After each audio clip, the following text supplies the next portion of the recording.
संत सदगुरु सचखंड से आते हैं। जब परमात्मा इस दुनिया को तारने का सामान पैदा करता है, वो किसी वली, किसी पैगंबर को भेजता है। वे आकर क्या कहते हैं कि भाई, ये देश तेरा देश नहीं, ये कौम तेरी कौम नहीं, तेरा देश सचखंड, तेरी कौम सतनाम है। इस दुनिया में 84 लाख योनियां हैं, कई लाख किस्म के वृक्ष, कई लाख किस्म के कीड़े पतंगे, कई लाख किस्म के पक्षी, कई लाख किस्म के पानी के जीव, कई लाख किस्म के भूत प्रेत, यक्ष, किन्नर, गंधर्व, देवी देवता, इंसान वगैरह। कहते हैं कि 84 लाख योनियां भोगने के बाद तुझे मनुष्य का जन्म मिला है। तू इसे ऐसे ही बर्बाद न कर। क्या करो? मालिक की बंदगी, परमात्मा की भक्ति करो। अब सवाल पैदा हुआ कि परमात्मा तो मिलता नहीं। लोगों ने दरिया, पहाड़, सारे जंगल, वेद शास्त्र सब छान मारे, लेकिन न मिला। कहते हैं परमेश्वर दिखाई देता नहीं, फिर भक्ति किसकी करें? कहते हैं अगर मालिक से प्यार करना है तो गुरु से करो। सोचने वाली बात यह है कि जब तक हमें अकाल पुरुष नहीं मिलता, हमें किसके साथ प्यार करना चाहिए? सारी दुनिया को सामने रख लो। 5 क्लासें या जमातें हैं। सबसे पहले वो क्लास है जिसमें एक तत्व पूर्ण है। अगर आदमी तुलसी, पीपल की पूजा करे तो नीचे को गिरा। इससे आगे बिच्छू, सांप वगैरह हैं। इनमें 2 तत्व पूर्ण, मिट्टी और आग, और बाकी मुर्दा यानी नाम मात्र हैं। मैंने जंगलों में देखा है, जहां 20-20 मील तक पानी नहीं मिलता, वहां भी सांप, बिच्छू, छिपकली आदि देखे हैं। अगर आदमी इनकी पूजा करे तो नीचे को गिरा। इससे आगे कबूतर, चिड़ियां, कौवे हैं, जिनमें 3 तत्व यानी पानी, आग, हवा पूर्ण यानी जिंदा, और बाकी मुर्दा है। जो इनकी पूजा करे तो भी वो नीचे को ही गिरा। इससे आगे की क्लास में पशु हैं, गायें, भैंसें, घोड़े वगैरह वगैरह। इनमें 4 तत्व पूर्ण, मिट्टी, पानी, आग और हवा, और बाकी एक मुर्दा है। जो आदमी पशुओं की पूजा करता है वो पशु बनता है। इसलिए आदमी से बढ़कर और कोई योनि नहीं। लेकिन आदमी सारे एक जैसे हैं। 5 तत्व मेरे, 5 तत्व आपके, 5 तत्व उसके, 5 किसी और के। आदमी की पूजा करता नहीं, पूजा करे भी क्यों? यहां आकर दुनिया नास्तिक हो गई। वे कहते हैं जो आपका परमात्मा है, लाओ दिखाओ वो कहां है। लेकिन इसके आगे रास्ता है। किस तरह? जिस तरह एक कमरा है जिसमें एक बैटरी कलकत्ता या किसी और जगह से जुड़ी हुई है, वो बैटरी खबरें देती और लेती है। अगर उस कमरे में 10, 20, 50 और बैटरियां हों जिनकी तार जुड़ी हुई ना हो, तो क्या वे खबरें लेंगी? हरगिज नहीं। यही हाल संतों का है। उनकी बैटरी जुड़ी हुई है। हम उनके पास क्यों जाते हैं? क्योंकि उनकी बैटरी अकाल पुरुष के साथ जुड़ी हुई है। वे परमात्मा से खबरें लेते और देते हैं। वे हमारी भी तार जोड़ देंगे। इसलिए गुरु अर्जुन साहब कहते हैं, गुरु गुरु गुरु कर मन मोर, गुरु बिना मैं नाही होर, गुर परमेश्वर एको जान। जिनकी ये वाणी है, उन्होंने गुरु भक्ति का नमूना बनकर दिखा दिया। गुरु से प्यार करके अपना हृदय निर्मल किया। अब जब हम गुरु के पास जाते हैं, गुरु क्या कहता है कि मैं तो गुरु नहीं, गुरु तेरे अंदर है, मैं तेरी तार उसके साथ जोड़ देता हूं। ग्रंथ साहब में बड़ा जोर दिया गया है कि पूरा गुरु चाहिए। अधूरे गुरु से काम नहीं बनता, यानी पूरा फायदा नहीं हो सकता। जो गुरु शब्द का रास्ता देता है वो पूरा गुरु है, नहीं तो अधूरा गुरु है। जिसे ग्रंथ साहब गुरु शब्द कहता है, वो भाग्य से मिलता है, वरना अधूरे गुरुओं से दुनिया भरी पड़ी है। अगर शब्द स्वरूपी, शब्द अभ्यासी गुरु मिल जाए, चाहे किसी कौम, किसी मजहब का क्यों ना हो, उससे रास्ता ले लो। कहते हैं लिखने, पढ़ने, बोलने को शब्द नहीं कहते। वो जो शब्द गुरु देता है वो तुरिया पद में जाकर मिलता है। 9 द्वारों में से सूरज, चंद्रमा, तारों से रूह को निकालकर जब वो अभ्यासी तुरिया पद में जाता है तो वो शब्द मिलता है। यहां से 5 शब्द शुरू होते हैं। पहले ब्रह्म शब्द, फिर पार ब्रह्म शब्द, फिर सोहंग शब्द, सचखंड तक 5 शब्द पूरे हो जाते हैं। जितने महात्मा सचखंड से आए हैं उनका 5 शब्द का रास्ता है। गुरु नानक साहब, कबीर साहब, पलटू जी, दादू जी, मौलाना रूम और दूसरे महात्मा भी शब्द मार्गी थे। जो इन 5 शब्दों का हमें रास्ता दे वो पूरा गुरु है। अब हमने गुरु की पहचान बता दी है। अगर ऐसा गुरु मिले तो बड़ी खुशी से धारण कर लो। अगर गुरु शब्द की कमाई करता है और शिष्यों को शब्द का रास्ता बताता है, ऐसा गुरु मिल जाए तो बड़ी खुशी से धारण करो। कहते हैं और पहचान करने की जरूरत नहीं। ये भी ख्याल न करो कि वो गृहस्थी है कि त्यागी है, हिंदू है कि मुसलमान है, चाहे किसी कौम, किसी मजहब का क्यों न हो। आदमी को चाहिए कि उनसे शब्द की राह लेकर अपने अंदर चढ़ जाए, कमाई करके दर्जा बदर्जा सचखंड पहुंच जाए। संत कहते हैं कि हे पुरुष, तू अपने ऊपर दया कर। जो आदमी अपने आप पर दया नहीं करता उस पर कोई भी दया नहीं करता। जो आदमी चोरी, ठगी, डाके, दुराचार करता है वो अपने आप को नरकों का अधिकारी बनाता है। जो आदमी भजन सिमरन करता है, नेक पाक रहता है, वो अपने आप को मालिक के चरणों के साथ जोड़ लेता। गुरु अर्जुन देव जी कहते हैं, 68 तीर्थ सगल पुण्य, जिए दया परवान। जिसने अपने ऊपर दया की उसने सारे हिंदुस्तान के 68 तीर्थों का फल हासिल कर लिया। जो अपने ऊपर रहम नहीं करते उन्हें फिर नरकों में सड़ना पड़ेगा, खोटे खोटे जन्मों में दुख भोगना पड़ेगा। कहते हैं इस दुनिया में तो 10-20 साल सुख के हैं, नरकों की मियाद करोड़ों साल की है। जब ये पेड़ों की योनि में आता है उनकी उम्र सैकड़ों साल की है। ये मनुष्य की उम्र तो गुजर ही जाएगी।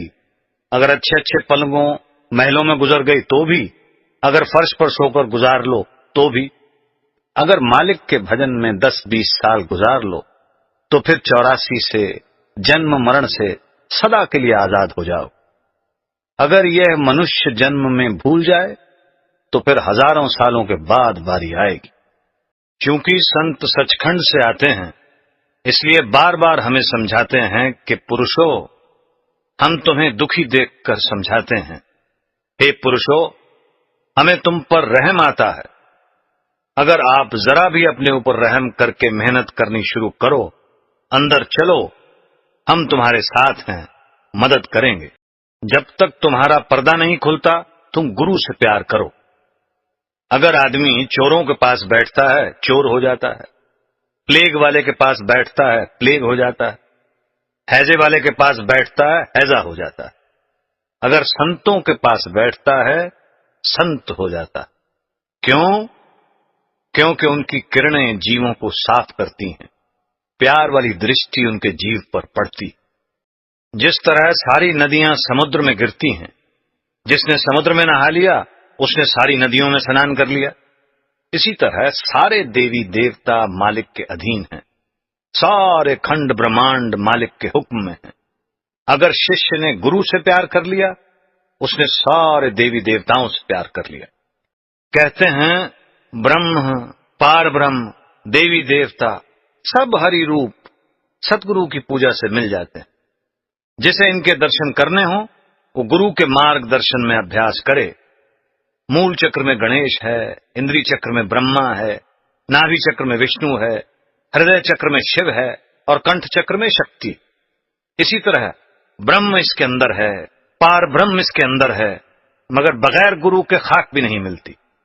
अगर गुरु ना मिला तो इन देवी देवताओं में से एक भी नहीं मिलता।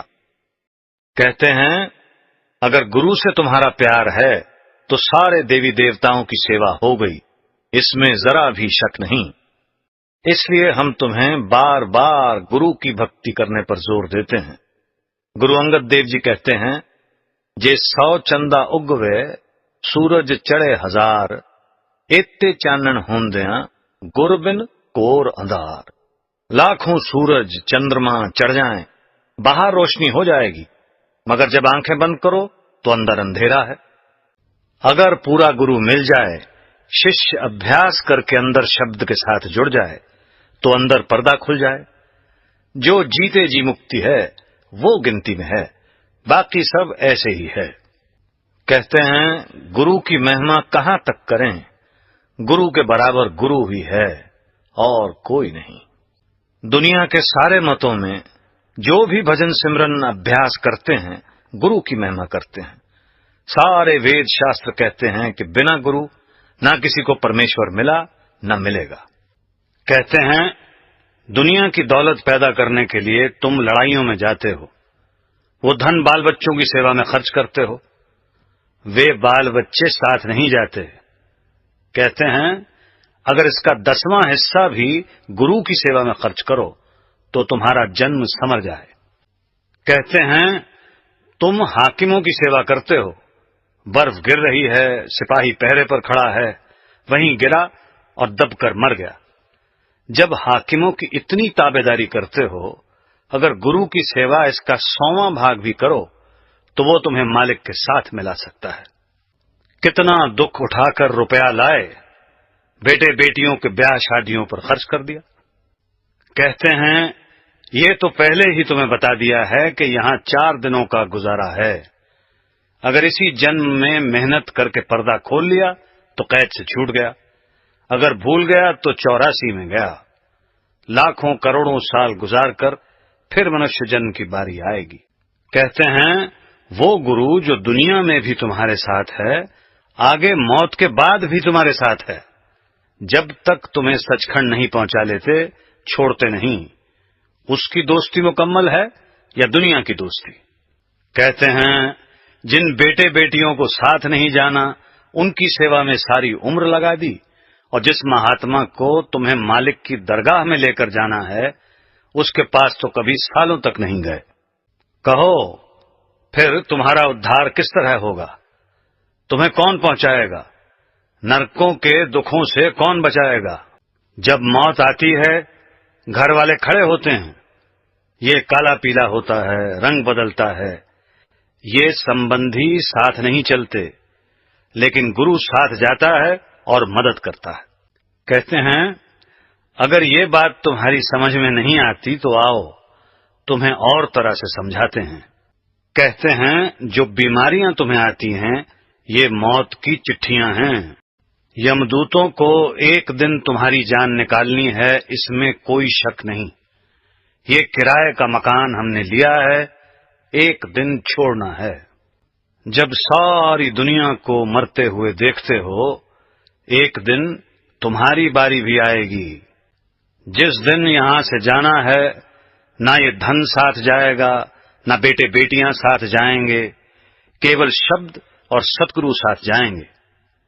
लेकिन पूरा सतगुरु मिला नहीं, जिसे सतगुरु नहीं मिला उसे यमदूत ले जाएंगे।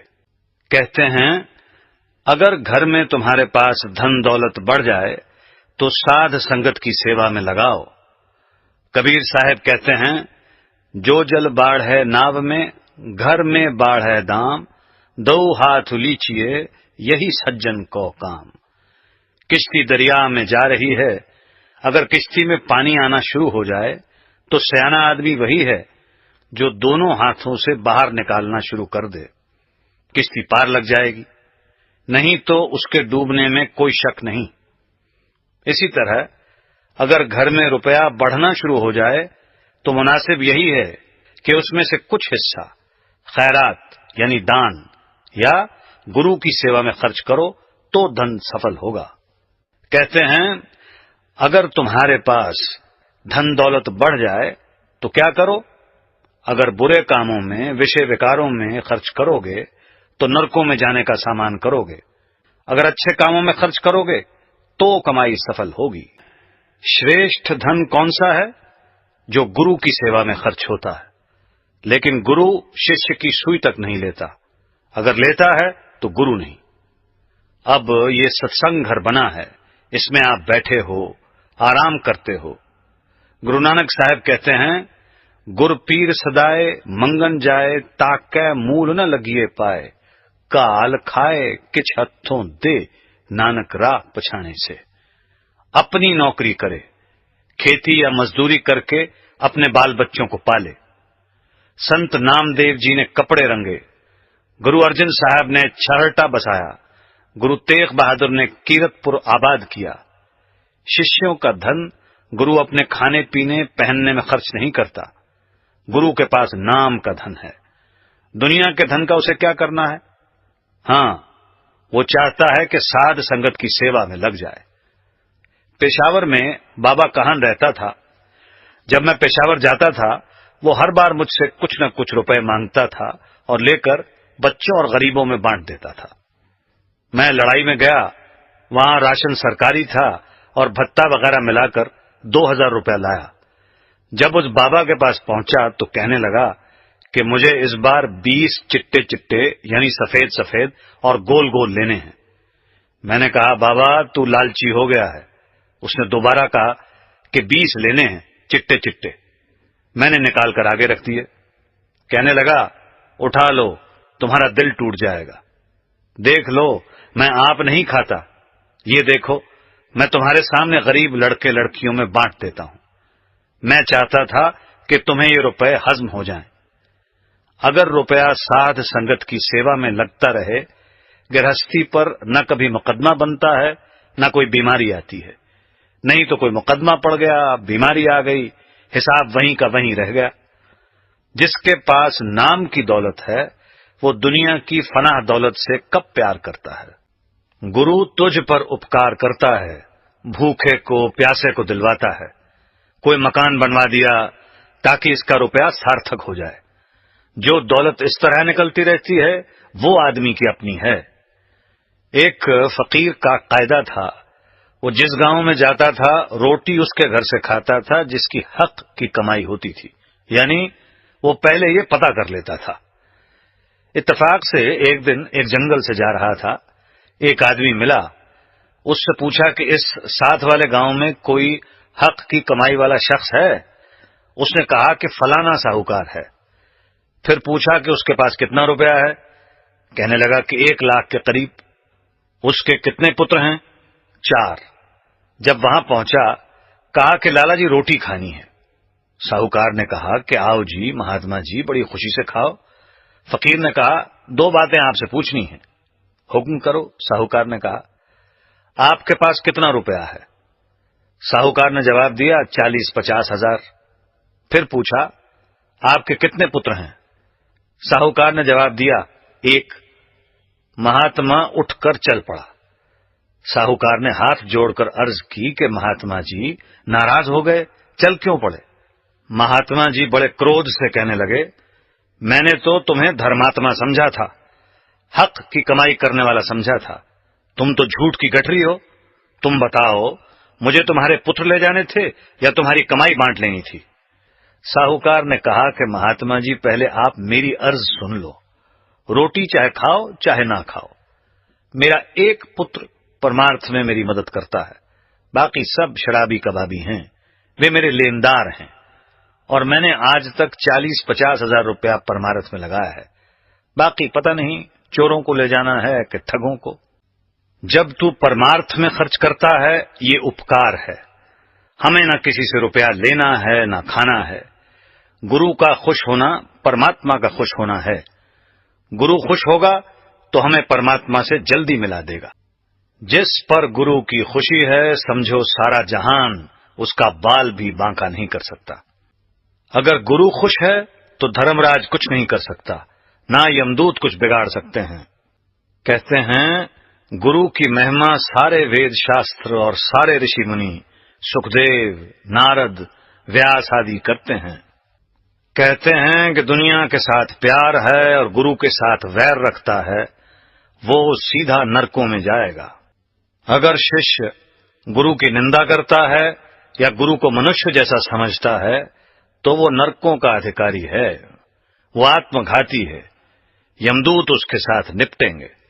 इसे अंदर खंडों ब्रह्मांडों पर ले जाने वाला कोई नहीं, ना बिरादरी, ना भाई बहन, ना कोई और। कहते हैं ये जितने रिश्तेदार हैं ये तो अपनी गरज के बंधे हुए हैं, कभी मां चली गई, कभी भाई चला गया। कहते हैं कि गुरु के प्यार को मुकम्मल यानी पूरा रखो, इन रिश्तेदारों के प्यार की, शर्म हया की परवाह न करो। बादशाह फर्रुखसियर के जमाने में एक सिख के सिर का 200 रुपया मिलता था।